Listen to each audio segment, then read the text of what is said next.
Ay. Oh, ayan guys. Grabe. Napanood ko yung Rafi Antolpo ni Kuya Bal. Grabe, sobrang salute ako kay Kuya Bal dahil siya yung humingi ng sorry instead na sila ni Batalero, sila Beyonce ang manghingi ng sorry. Siya yung nanghingi, napaka-humble na tao. Napaka-humble na tao, wala akong masabi. Siya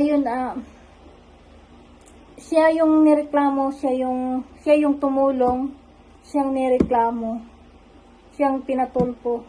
Tapos siya pa yung humingi ng sorry. Naawa ako sa kanya, sa totoo lang naawa ako.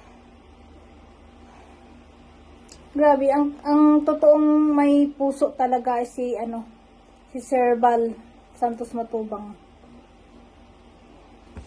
Grabe yung mga comment, imbis na mabasa sa comment section lahat na pabor sa kanya.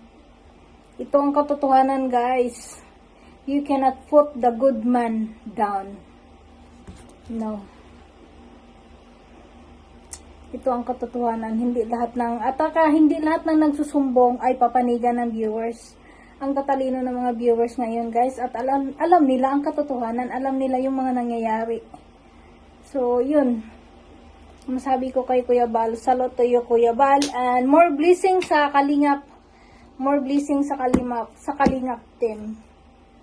More blessings, and alam naman natin na nasa tama kayo eh.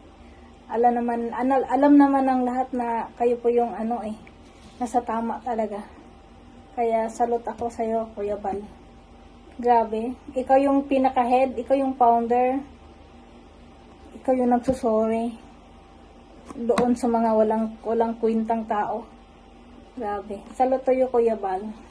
God bless, more blessings sa iyo.